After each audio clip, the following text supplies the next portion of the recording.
श्रोतेहो नमस्कार. आजच्या आपल्या माहितीच्या कार्यक्रमात तुम्हा सर्व रसिक श्रोत्यांचं मी लता जाधव स्वागत करते. दक्षिण सोलापूर येथे 1936 मध्ये शिवप्पा पुंडलिक पाटील या मराठी समाजाच्या तरुणावर खुनाचा आरोप होता. ब्रिटिश सत्र न्यायालयाने त्यांना फाशीची शिक्षा ठोठावली. आपल्या मुलाला विनाकारण फाशीची सजा देण्यात आली हा अन्याय आहे, मला न्याय पाहिजे असे बोलत पुंडलिक पाटील न्यायालयात रडायला लागले. कारण शिवप्पाची बायको ही नुकतीच बाळंत झाली होती आणि शिवप्पाचा मुलगा हा फक्त 11 दिवसांचा होता. त्या मुलाला शिवप्पाने बघितले सुद्धा नव्हते. फक्त त्याला जेलमध्ये सांगण्यात आले होते, तुझ्या पत्नीला मुलगा झाला आहे. शिवप्पाचा बाप हा गावचा पाटील होता. पैसा संपत्ती खूप होती. मान सन्मान, ऊट बस वगैरे गावात चांगली होती. त्यामुळे पुंडलिक सिद्धप्पा पाटील, शिवप्पाचे वडील, यांनी चांगल्यात चांगला वकील करण्याचे ठरवले आणि आपल्या मुलाची फाशीची शिक्षा रद्द करायची यासाठी ते पाहिजे तेवढा पैसा खर्च करण्यास आणि लावण्यास तयार होते.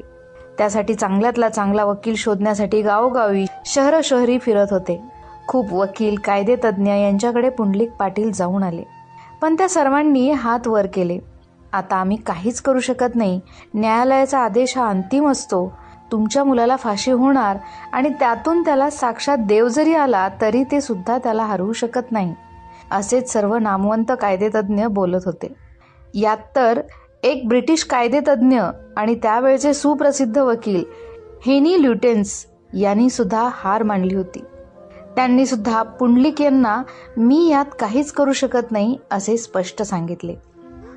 या सर्वांचे मत आणि त्यांची भूमिका पाहून पुंडलिक पाटील हताश झाले. ते आता फक्त आपल्या निष्पाप मुलाचा मृत्यू आपल्या उघड्या डोळ्यांनी पाहणार होते. याच्याशिवाय त्यांच्याकडे काहीच नव्हते. असेच काही दिवस गेले. तो फेब्रुवारी महिना होता. पुंडलिक पाटील यांचे विजापूरचे एक नातेवाईक त्यांना भेटण्यासाठी आले. त्यांचे नाव अडवणे. ते विजापूरमध्ये एक समाजसुधारक म्हणून कार्य करत होते. त्यांना पुंडलिक पाटील यांनी सर्व माहिती दिली. माझा मुलगा बेगुन्हेगार आहे, पण सरकार खरा आरोपी सोडून एका निष्पाप मुलाला फासावर देत आहे. मला न्याय पाहिजे. त्यांनी अडवणे यांना सर्व सांगितले.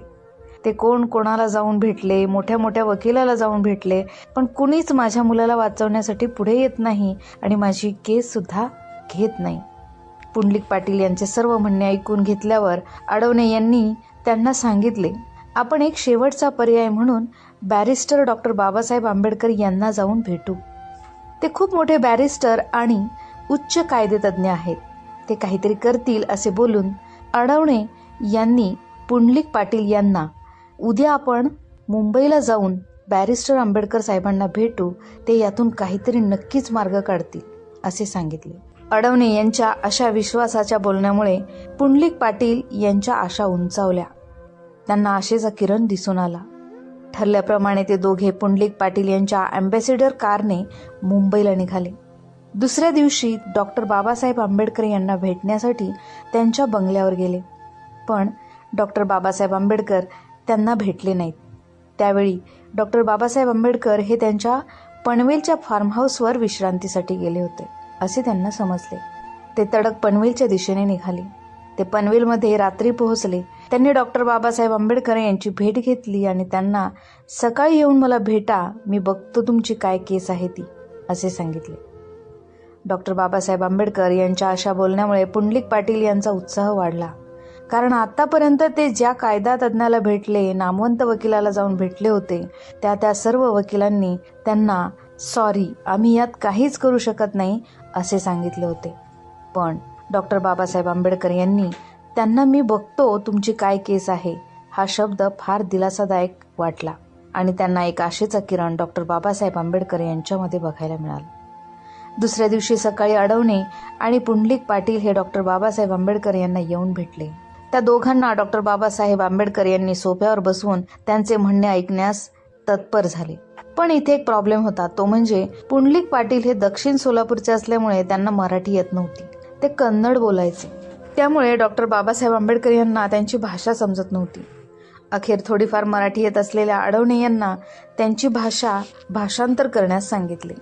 पुंडलिक पाटील यांचे सर्व म्हणणे ऐकल्यावर डॉक्टर बाबासाहेब आंबेडकर यांनी त्यांची फाईल स्वतःजवळ ठेवून घेतली आणि सांगितले, मी तुमची केस घेतली आहे. मी फाशी सुनावण्याच्या वेळी कोर्टात येईल आणि याला अजून 6 महिने आहेत. मी येईन तेव्हा कोर्टात. आता तुम्ही निश्चिंत जा. ठरल्याप्रमाणे डॉक्टर बाबासाहेब आंबेडकर सोलापूर सत्र न्यायालयात आरोपीची बाजू मांडण्यासाठी हजर झाले. डॉक्टर बाबासाहेब आंबेडकर आले आहेत ही वार्ता सोलापूर, विजापूर आणि इतर आजूबाजूच्या गावांना समजली. तेव्हा डॉक्टर बाबासाहेब आंबेडकर यांना पाहण्यासाठी त्या सोलापूर शहराच्या कोर्टात हजारो लाखो लोक जमले होते. काही ज्येष्ठ पत्रकार आणि साहित्यिक सांगतात की त्यावेळी सोलापूर शहरातील हॉटेल्स, दुकाने यांच्याकडील सर्व खाद्यपदार्थ, साहित्य, पुस्तके आदी सर्व संपले होते. हा त्या दिवसाचा उच्चांक होता. डॉक्टर बाबासाहेब आंबेडकर कोर्टात आल्यावर स्वतः त्या न्यायाधीशाने डॉक्टर बाबासाहेब आंबेडकर यांचे स्वागत केले. केस चालू झाली. दोन्ही वकिलांचा युक्तिवाद झाल्यावर सत्र न्यायालयाच्या न्यायाधीशाने पूर्व फाशीच्या शिक्षेवर शिक्कामोर्तब करून आरोपीला फाशीची सजा सुनावण्यात आली. न्यायाधीशाने डॉक्टर आंबेडकरांना सांगितले, आम्ही आरोपीला फाशीची शिक्षा सुनावत आहोत. तेव्हा डॉक्टर बाबासाहेब आंबेडकर इतकेच बोलले, ठीक आहे, मला मान्य आहे. आरोपीला फाशीची शिक्षा व्हायला पाहिजे. माझी काही हरकत नाही, पण माझी एक अट आहे. आरोपीला जेव्हा फाशी देण्यात येईल तेव्हा तुम्ही स्वतः आणि तुमचे न्यायालयीन मंडळ तिथे हजर असायला हवे. आता मी कुठलेच पिटिशन दाखल करत नाही. 1.5 महिना गेल्यावर डॉक्टर बाबासाहेब आंबेडकर पुन्हा एकदा सोलापूर कारागृहात हजर झाले. तिथे शिवप्पाला फाशी देणार होते. त्या कारागृहात ते हजर झाले. ठरल्याप्रमाणे आणि कायद्याच्या सचोटीत राहून न्यायाधीश सुद्धा हजर झाले. आरोपीला फाशी देण्यासाठी सर्व तयारी झाली. आरोपीला फाशीच्या दिशेने आणण्यात आले. इकडे पुंडलिक पाटील डॉक्टर बाबासाहेब आंबेडकर यांच्याबद्दल जी सदर भावना होती त्यावर खेद व्यक्त करत होते. अडवणे सुद्धा डॉक्टर बाबासाहेब आंबेडकर यांना याच्यातून काहीतरी दिलासा पर्याय शोधून काढतील म्हणून पूर्ण विश्वास ठेवून होते. पण डॉक्टर बाबासाहेब आंबेडकर तर स्वतः फाशी द्या, आरोपीला फाशीची शिक्षा झालीच पाहिजे असे स्पष्ट सांगत आहेत. हे असे कसे ख्यातनाम बॅरिस्टर? असे अनेक शंका कुशंका त्या दोघांच्या मनात प्रश्नांचे घर करत होते. इकडे आरोपीला फाशीच्या तख्तावर आणले, त्याच्यावर काळा कपडा टाकला. हे सर्व डॉक्टर बाबासाहेब आंबेडकर तिथे बसून बघत होते आणि न्यायाधीश डॉक्टर बाबासाहेब आंबेडकर यांच्याकडे बघत होते. जल्लादाने आरोपी शिवप्पा याच्या गळ्यात फाशीचा दोरखंड टाकला. त्यावर लगेच बॅरिस्टर बाबासाहेब आंबेडकर यांनी स्टॉप द माय लॉर्ड असे बोलून न्यायाधीशाकडे बघून ओरडले. न्यायाधीशाला काहीच समजले नाही. बॅरिस्टर बाबासाहेब आंबेडकर पुन्हा ओरडले, स्टॉप दिस ऍक्टिव्हली माय लॉर्ड. न्यायाधीश बॅरिस्टर बाबासाहेब आंबेडकर यांच्याकडे बघत म्हणाले, what is the stupidity question? Y stop the court actively? Barrister Ambedkar, my Lord, तुम्ही सजा फक्त फाशी देण्याची ठरवली होती, ती जीव घेण्याची नाही. तुमची सजा आता पूर्ण झाली. तुमच्या न्यायालयीन कामकाजानुसार आरोपीच्या गळ्यात फास अटकवला, त्यात ती सजा पूर्ण झाली. आता तुम्ही आरोपीला कुठलीही सजा देऊ शकत नाही. आरोपी आता दोषमुक्त झाला आहे.